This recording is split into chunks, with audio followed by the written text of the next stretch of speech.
From Kansas State University, this is Agriculture Today. Along with Randall Kowalik, I'm Jeff Wickman. K-State grain market economist Dan O'Brien is up first. He looks at the activity taking place in the markets, including what next week's USDA WASDE and crop production reports might look like. Randall continues his series on agricultural research projects at K-State. Today, Eric Atkinson, agronomist in charge of experiment fields near Topeka and Ottawa, discusses a soybean fertility study that's been ongoing since 1971.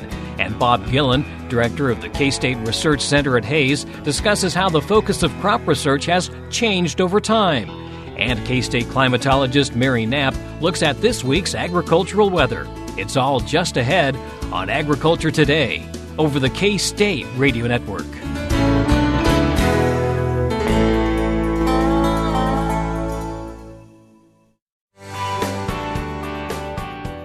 Protecting and preserving the nation's water supply is critical to our economic future and human health. Current irrigation trends could deplete 69% of the groundwater in the Ogallala Aquifer within 50 years. The top 8 Kansas counties for agricultural production are located in western Kansas, which overlies the aquifer. Those counties contribute about 1/3 of the total agricultural revenue for Kansas. Water is one of the 5 grand challenges K-State Research and Extension is addressing by contributing to the 50-year water policy process and advancing efficient irrigation and water monitoring systems for farm and home use. For more information, visit www.ksre.ksu.edu.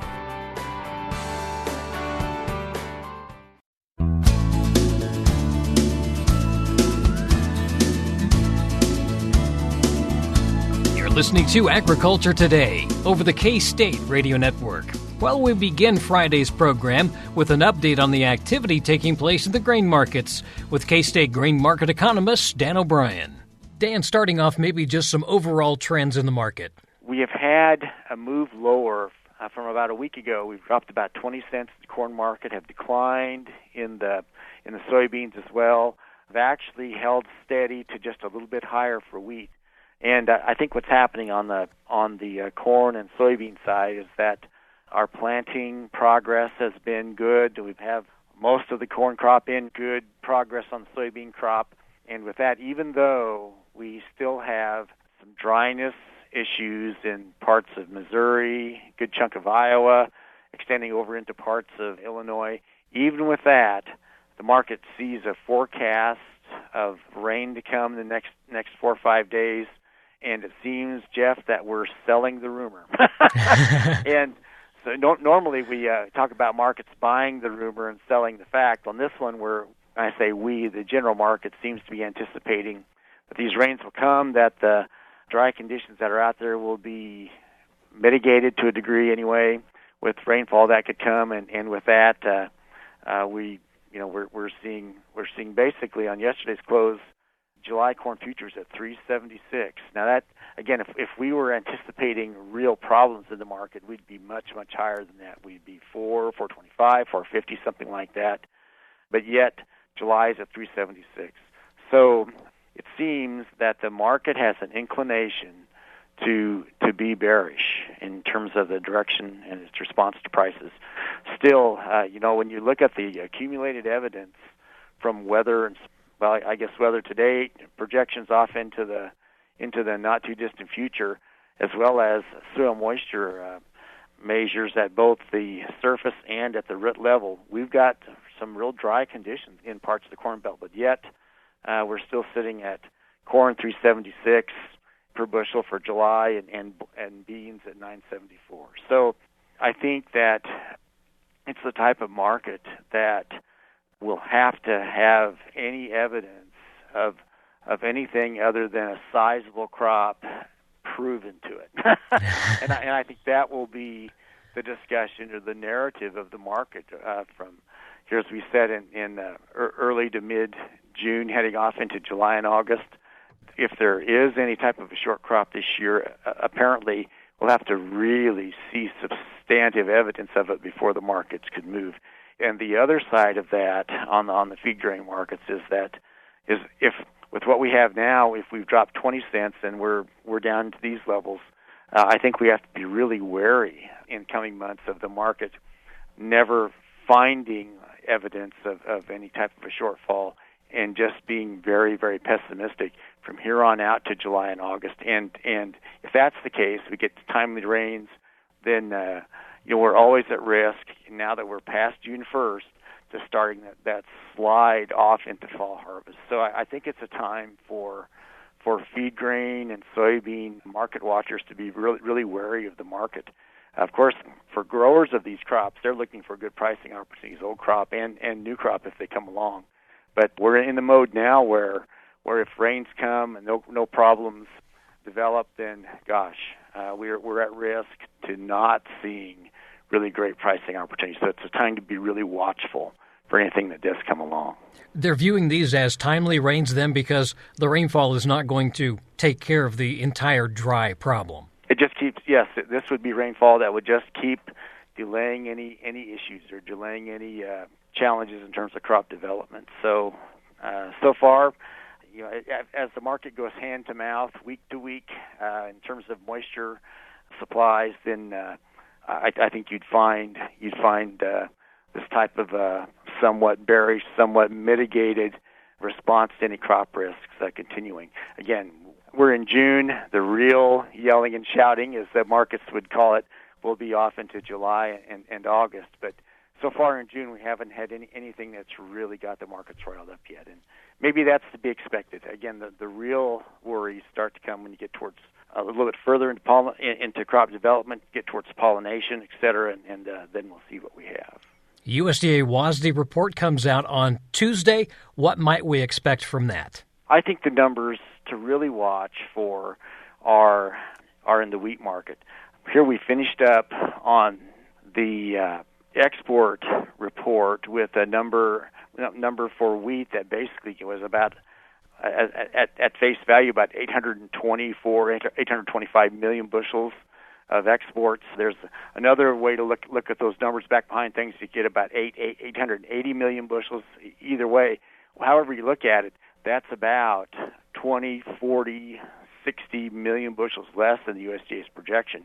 So on the one hand, with the slow pace of exports to date, it would look like the USDA could very well cut back its export projections for this old crop marketing year that ended actually May 31st.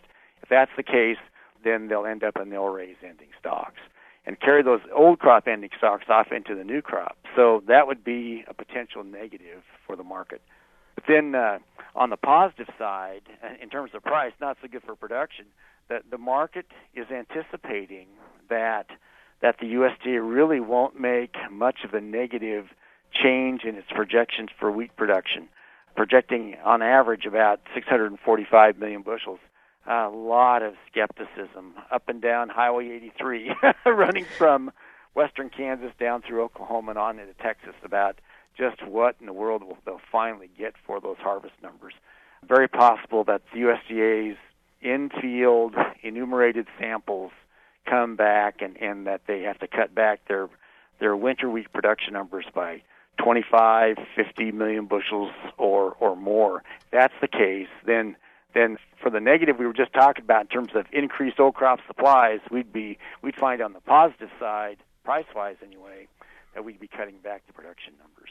So I think there's room for quite a bit of volatility in the wheat market as the USDA and the rest of the market tries to actually figure out what's out in the field. So I think that the markets are somewhat reflective of that. If you look at yesterday's markets, we had corn just so down 2 to 3 cents, soybeans down 18 to 20 cents, and wheat, hard red winter wheat futures actually up 4 or 5 cents. So again, the dry conditions here in the U.S. and these quiet worries in other parts of the world about crop conditions, and again, parts of Russia, China, parts of Australia, et cetera, are offering just enough support that the market prices are holding up for wheat, and again, they've been falling off for corn and soybeans. And you're thinking that the soybean market may be impacted by what's happening in Argentina and Brazil? Yes. The other major numbers that will come out of this report will be the USDA's acknowledgement or recognition or forecast of what the size of some of these drought-damaged crops are down South America. In particular, I think we'll be watching the soybean number. Argentina's soybean estimates production, an estimate of production by the trade about 37.5 to 38 million. The USDA had about 39 in its May report. Corn crop, they projected about 33 million metric tons. They being the USDA in May, the trade's somewhat less than that. Brazilian corn projected by the USDA at 87 million metric tons. The trade about 84.5. So there's the potential on the world stage to see world stocks for these major crops pulled down a little bit more. The other side of the coin is that seemingly the Brazilian soybean crop is doing tremendous, and as long as those numbers keep holding up or growing in terms of what the size of this year's Brazil crop for beans would be, that kind of puts somewhat of a limit on what could happen in terms of soybean market movement. Are there any marketing recommendations that you have? Well, I think just wariness. As we talked about, we're entering a time frame when weather forecasts are going to drive the feed grain markets and to some degree the oilseed markets as well. I would say that that movement that could come in the wheat market will be probably responded to incredulously by Kansas producers who in most cases don't have the crop out of the field yet. And any price opportunities that could come from a volatile positive reaction we'll really wonder about trying to take advantage of just because we don't have the crop in hand. So it's a very risky time for decision makers. Again, we could get in the next week or so some very good prices for wheat if the report really shows a shortfall, but we don't necessarily have the crop out of the field yet. So just a challenging time. Dan, as always, we thank you for the update. If people want to find out more information, how can they get that? We will have our reports on the KSU Ag Manager website. Again, our web address is www.agmanager.info, and we'll have the notes we use for this program on there, as well as market reports we've written in the last week for corn, soybeans, and grain sorghum. So lots happening, and we're trying to stay up with it and provide the best objective research-based information that we can. Well, Dan, we thank you for the update, and Eric is back next week, and you guys can run over those WASDE numbers and see how everything seems to be shaking out. That sounds good. Thanks, Jeff. We appreciate it. That's K-State grain market economist Dan O'Brien. Again, for his full analysis of the markets, go to agmanager.info. This is the K-State Radio Network. Legal and financial concerns surround the day-to-day management of the agricultural industry. Producers, ag creditors, and USDA agencies rely on Kansas Agricultural Mediation Services. If you've received an adverse decision from the USDA or have an ag credit concern, call today 800-321-3276 or visit us online. Kansas Agricultural Mediation Services, exploring options, generating solutions.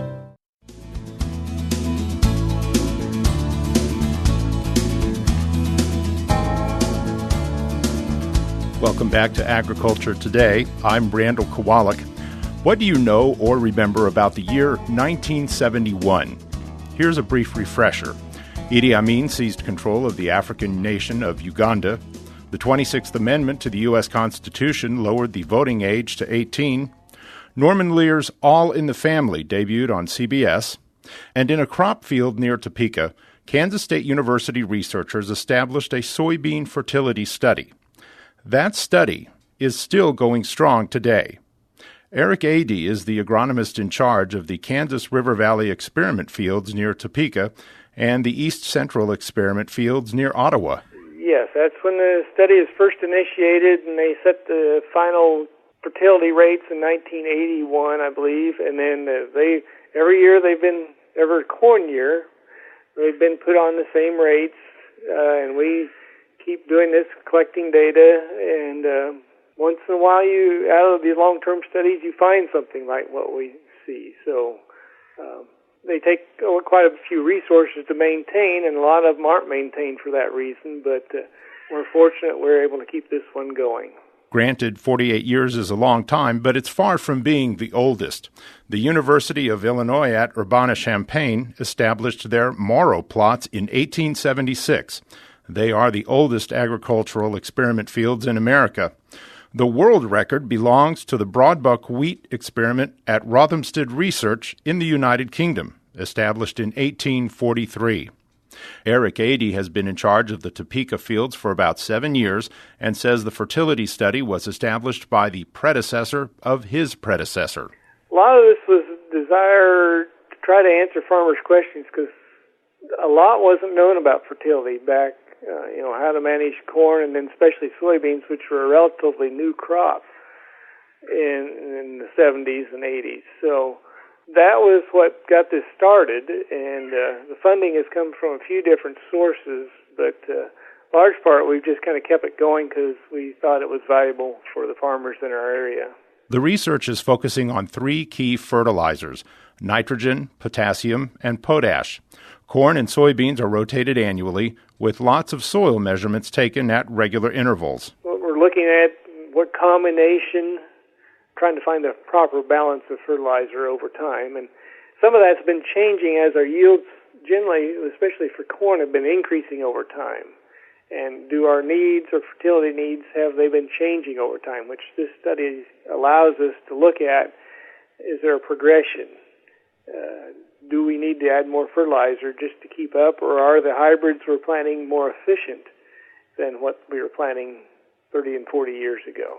200 miles to the west at K-State Research and Extension's Agricultural Research Center in Hays, Director Bob Gillen says they, too, have some long-term research fields. We have some trials that were started in the 70s and have gone continuously ever since then. They relate to tillage management and the use of no-till for crop production. Out in Tribune, we have some plots that are over 45 years old that are studying nitrogen or fertilizer management, both nitrogen and phosphorus. There's also a long-term tillage study at Tribune that's approaching 25 years, I think, now. Many of us probably had that grade school experience of sprouting a bean in a styrofoam coffee cup of soil. As an adult, you may sprout your own tomato and pepper seedlings down in the basement every spring.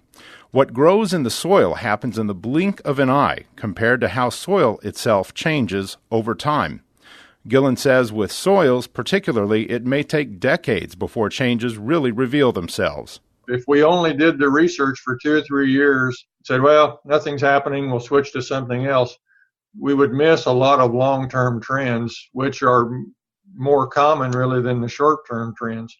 And because we've conducted those studies over a long period of time, number one, they give us a lot of confidence, but number two, we continue to see subtle changes occurring all the time. And particularly with no-till type research, you oftentimes don't see a change in the soil properties for 5 to 7 years after you start. When discussing the research done in Hays, Topeka, Tribune, and the other experiment fields around Kansas, Gillen points out that what he and his colleagues do is different from other kinds of research. The thing is, when you have these off-campus research stations, our task is to stay close to the producers and to do applied research, which means research that can be pretty directly put to work on the farm or ranch immediately. You know, you look at some of the work that we do on campus, the very detailed genetic work, the very detailed chemistry and so forth. That's what we call more basic research. And it takes a while to, once we learn those things, then to work those into a production system. But what we're doing at the Western Kansas stations is applied research. So if we can determine better rates of fertilizer, or we can determine a more efficient method of irrigation or application, that can be picked up almost immediately and put into practice by the producers. If these improvements are put into practice by producers and followed consistently, real long-term benefits can be realized. Family financial consultants frequently tout the benefits of consistent saving or investing over the long haul. In much the same way, good soil and fertility practices today can pay dividends to the next generation of farmers. Adee says long-term research results bear this out. When we're monitoring the nutrient levels in the soil, some of those don't change real fast, but you look at a long-term history when you know what you put in and what the crop is taking out or what you've lost through denitrification, you can begin to see trends over time that you might not see in just a short 2 or 3 year study. And then when you have multiple years, you can actually see, yeah, that did pay off. I do have this reserve built up that will get me through tough times, if the conditions aren't quite right and I need extra fertility. So, yeah, that is a benefit we can show that it's hard to do in a lot of our research because most of our research is only for a 2 or 3 year study. So these long-term studies are very valuable, but they cost a lot to keep going. So that's why a lot of them aren't continuing on. Bob Gillen says the driving forces, the goals of agricultural research have changed since the 20th century. The question used to be, how do we grow more? Today, that's changed to, how can we spend less? How can we grow the same amount of crop with the fewest inputs, whether that be, again, herbicides, whether it be fertilizer, whether it be irrigation. We're not really in the business of just maximizing production anymore. How many tens of bushels of wheat can we grow if we put this much fertilizer or do this? Because there's always going to be an economic trade-off, for that. So we're looking at how can we be most efficient and how can we maximize net income. You put on nitrogen up to some point. Beyond that, you don't really gain anything back from it. Therefore, it becomes uneconomic. So we're looking at where is that point? Where can we optimize grain production but not overshoot on our inputs? We always have these economic cycles in agriculture, and the one we're in right now, we have low commodity prices, and it's a real struggle for producers to try to have any net income, actually. And so, again, we're trying to help them reduce their inputs, still maintain their production, but reduce their inputs, and then hopefully that will help them squeeze out some net income. Eric Atkinson says the biggest obstacles to long-term research are funding, personnel changes, and the occasional lack of interest. Some of these studies have been going quite a while, and then whoever started them retires or their predecessor kind of loses interest or they lose funding or just can't manage it. A lot of them go to the wayside, and it's a combination of things that get these long-term studies going and keep them going. But it really comes down to, are they still viable to answering farmers' questions? And if we can still gather valuable data out of these, that is probably primary emphasis why, at least the ones I've been involved in, why we keep them going. Bob Gillen concludes by pointing out that the benefits of this long-term research aren't limited to farmers and ranchers. Consumers reap these rewards every time they go to a grocery store or put dinner on the table. 100 years ago and more, actually, the federal government and the state governments developed these series of state experiment stations with the idea that we wanted to put agriculture on a firm scientific footing. And, because of that long-term sustained effort, we now pay a smaller proportion of our income for food than just about any developed country in the world. And it's because we have continued to improve the productivity, the efficiency of our agricultural production. And so that's the way that our work would most directly impact consumers, is it keeps the price of food low, improves our overall food security in the United States by a wide margin. Bob Gillen is the director of K-State Research and Extension's Agricultural Research Center in Hays, and Eric Adee is the agronomist in charge of the Kansas River Valley Experiment Fields near Topeka and the East Central Experiment Fields near Ottawa. Agriculture Today returns in a few minutes here on the K-State Radio Network.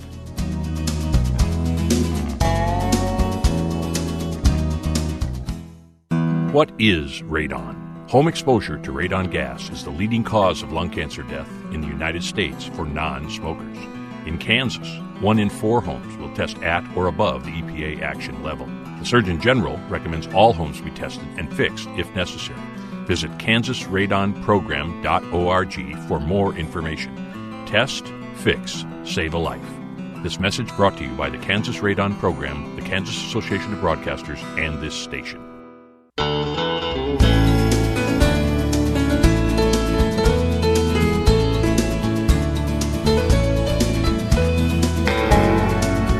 Welcome back to Agriculture Today over the K-State Radio Network. Along with Randall Kowalik, I'm Jeff Wickman. In today's agricultural news, according to DTN, Kansas Senator Pat Roberts, the Senate Agriculture Committee chair, says the committee will mark up a new farm bill on Wednesday. Roberts and the ranking Democrat on the committee, Debbie Stabenow of Michigan, did not announce a date for releasing the text of that bill, saying only that the legislative text and summaries will be available on the committee's website prior to the meeting. The lack of a specific date to release the bill may indicate the committee is still having trouble reaching agreement on some parts of it and may also still be waiting for scores of its cost from the Congressional Budget Office. But whatever problems they are encountering, Roberts and Stabenow emphasize that their bill will be bipartisan, an indication that it will not contain any dramatic changes to the Supplemental Nutrition Assistance Program, or SNAP. In a joint statement, the two members of the committee said it has been more than a year of traveling across the country, listening to farmers, ranchers, rural communities, and those in need. Now the time has come to put what we've learned into a bipartisan bill that will provide much-needed certainty for agriculture, families, and rural America. The House Agriculture Committee bill became a Republican-only bill over its SNAP changes. It did not get any Democratic votes on the House floor and failed to get enough Republican votes to pass, in part due to internal Republican conflicts over immigration. Well, what are the most important soybean traits that producers want? Rod Bain says researchers are trying to answer that question.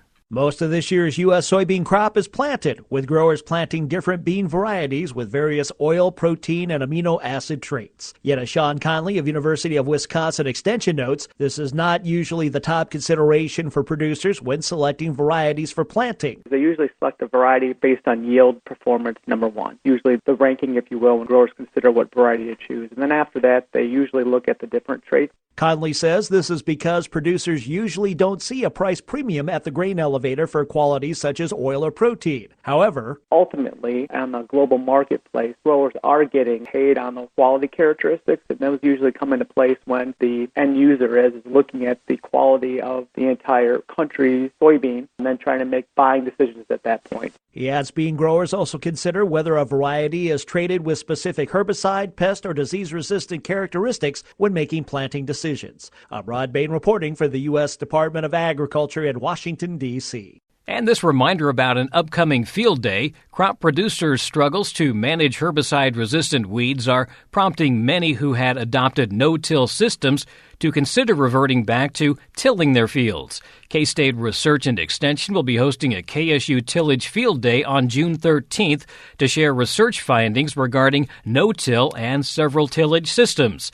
K-State Research and Extension agronomy professor and cropping system specialist John Holman says they welcome producers to come view the benefits of costs of incorporating tillage into their cropping system. Some of the topics to be covered include a 5-year study comparing no-till to occasional tillage, weed management, agronomics, soil health, and the economics of long-term no-till and tillage systems. Also, a company demonstration of tillage equipment operating in the field will be held. The field day will be held next Wednesday at the Southwest Research Extension Center at 4500 East Mary Street in Garden City. Beginning with registration at 10 that morning. Lunch, compliments of several sponsors will also be served. More information is available by calling 620-276-8286, 620-276-8286. And finally, this week's Wheat Scoop looks at an opportunity for folks to show off their bread baking and creativity skills with the inaugural Bread Sculpture Contest, a joint effort by the Kansas Wheat Commission and Kansas State Fair. Marsha Boswell has more. This year, the Kansas Wheat Commission is partnering with the Kansas State Fair to host the inaugural Bread Sculpture Contest. According to Cindy Falk, nutrition educator for Kansas Wheat, bread sculptures are a beautiful way to mix art and science. She says the options for shaping are nearly limitless, so what we're really looking for are unique creations that showcase the versatility of bread. The contest will be comprised of 6 categories: County Class Youth, county class adult, county class team, open class youth, open class adult, and open class team. The first round for county class entries will take place during county fair season, so contact your local county or district agent to learn if your local fair will be hosting a primary round. Winners of the local contest will be eligible to advance to the Kansas State Fair competition. But don't fear if there was no local contest offered or your bred didn't make the top spot. Entries will be accepted in open class divisions at the Kansas State Fair. Participants are encouraged to think beyond a loaf of bread.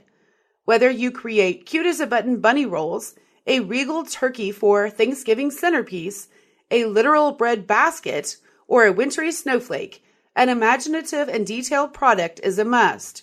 Creativity and originality are the top points in the competition's scorecard. Judges will also be looking for execution, visual impact, color palette, and finally, the completeness of provided instructions.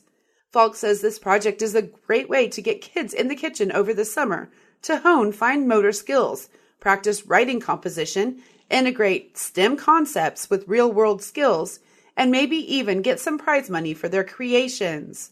All participants must pre-enter with the Kansas State Fair no later than August 15th. There is 1 entry per participant per class, and youth entries should follow the ruling for 4-H age. Sculptures will not be tasted, but seeds, herbs, and other edible decorative toppings or icings may be used as artistic flourishes. Entries must include a typed, detailed recipe, including shaping instructions, with step-by-step photos or sketches on an 8.5 by 11 sheet of paper. While there are no size restrictions, small entries such as rolls must be presented with 6 individual sculptures. Falk says we want these sculptures to spark the imaginations of fairgoers. Each entry should have a complete list of instructions so people can take these ideas home and recreate them. Premiums awarded in each class are first place $50, second $25, and third $15. One overall grand champion at the Kansas State Fair will receive an additional $100.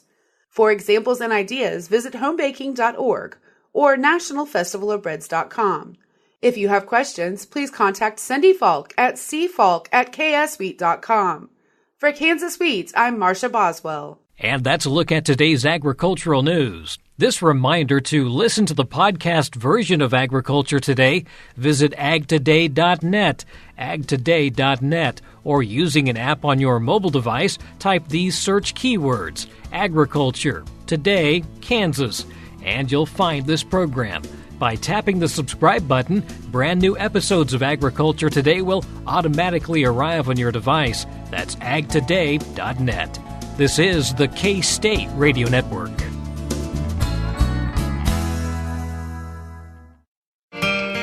Hamburgers, roast, ribs, steak, or whatever you prefer. Beef, it's what's for dinner. Kansas cattle farmers produce 7.5 million head of cattle per year. It takes about 7 tablespoons of peanut butter to get the same amount of protein in 1 serving of lean beef. Support your local Kansas farmers and ranchers. Eat beef. This message was brought to you by the K-State Animal Sciences Leadership Academy participants.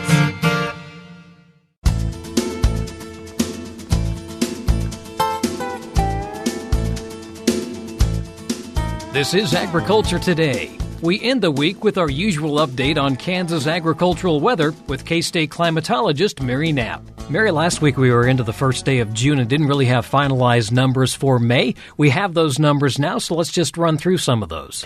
Well, one thing that we should note is that we came closer to normal on our precipitation statewide. We were actually about 94% of normal for the state. Of course, a lot of that was heavily tilted in areas of north central and west central Kansas, Graham County, Gove County, those areas where they had many, many times their normal precip. The northeastern division was on the low end of the totem pole, if you want to call it that, and we were averaging considerably less than normal for the period, which is why when you look at the drought monitor, we had pretty much a shift in the areas of drought rather than any major drought improvement. people that are interested in seeing all of the details of the report can go to climate.ksu.edu, and under the products there is a link to the reports. Both weekly drought reports and monthly updates are available on that site. We paid a lot of attention to precipitation because it's so vital at this time of the year, but also people were talking a lot in May about temperature because it was just so warm day in and day out, especially towards the end of the month. Right, and what might surprise people is that while we saw the second warmest May on record, it followed 1962, was only 0.7 of a degree cooler than our 1962 record. We didn't have an enormous number of daily records as far as high temperature or even high maximum temperatures. It's just that the overall pattern was so warm that the month skewed extremely warm. And it was even more of a contrast since April was our coldest April on record. So the swing between very, very cold temperatures and very warm temperatures was quite a shock to not only the individuals, but also to our plants.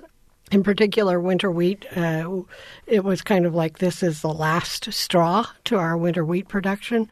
A lot of white heads where the plant is not filling its head properly, and it'll be some time before we can evaluate all of the damage that's occurring with that, but it is a significant factor. So wheat that was already stressed by drought may have suffered some cold damage. Now we've got heat damage to add to the problem.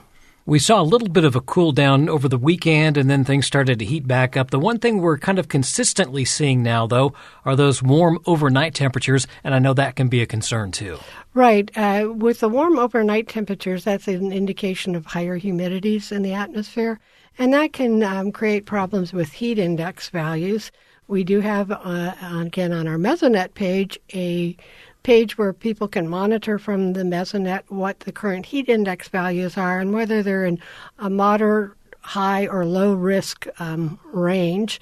And that's not only important to the humans that are having to endure that, but also for livestock, again, particularly confined livestock situations where those high humidities can really have negative impact on animal performance and animal health. I think we're still running fairly well above average in terms of temperatures right now. Yes, we are. The June numbers, we're just getting the first not quite full week of June, and we're running between 4 and 7 degrees warmer than average. We did have a brief cool down on Wednesday when a cold front came through. So we had temperatures that were in the mid-80s rather than the mid-90s. And we had some low temperatures that dropped down into the 50s, which was a welcome relief. But again, at this time of the year, we're not normally seeing our highs in the 90s. That's more of a July temperature scheme. So it does still skew towards warmer than average. And indeed, the June outlook is strongly tilted towards a continuation of this pattern with warmer than normal temperatures expected for the period. We look at the 8 to 14-day outlook, which carries us through the third week in June. Again, similar patterns. We may see a couple of days of relief, but the overall trend is for warmer than normal temperatures. What do we need to break out of this cycle? Well, if we got a very wet pattern in, that could make a difference in that. In most cases, the brief cool down that we've seen has been associated with frontal passage coming through and bringing rain. Even areas that haven't seen rainfall, and Manhattan is one of those that has managed to miss a lot of it, may see some cool outflows from those collapsing thunderstorms that bring us a brief respite in those warm temperatures. But we are moving into July, which is our hot time of the year. So it may be September before we see a significant change in that pattern. Again, the 90-degree days that we're seeing in June would be closer to normal if it were July. And then I assume that means that there's not really a major outlook for precipitation either. No, there isn't. There are chances every day through the weekend and into next week, but they're in the 30 to 40% category which generally means someplace in the state is likely to see it, but it's not going to be necessarily a widespread event. And should note that on Thursday, parts of southwestern Kansas that is still in some of our most severe drought conditions saw over an inch of rain. We had reports of an inch 43 at Richfield, an inch 30 at Garden City. So some relief in those areas. But again, that drought was not short time in developing, and it will take continued rainfall in that neighborhood over multiple weeks to get sustained improvement in that overall drought condition. And May, June, and July are typically 3 of our wettest months of the year across the state. So shortfalls, 94% of normal sounds good, but it still means that we're losing ground. And it means problems down the road then, right? Right. It can be a mixed blessing. If we get timely rains, in other words, if the rains come at sufficient quantities and sufficiently spaced, row crops can do fairly well with that. It's not going to recharge soil moisture levels, and it certainly isn't going to do much to refill ponds. On the other hand, getting the 9 inches of rain, such as parts of Graham County saw, can fill those stock ponds, but most of that's going to run off and not going to fill the soil profile like an extended 3 or 4 day rain pattern might have done. That's K-State climatologist Mary Knapp taking a look at Kansas agricultural weather. And that'll do it for this edition of Agriculture Today. I'm Jeff Wickman, and this is the K-State Radio Network.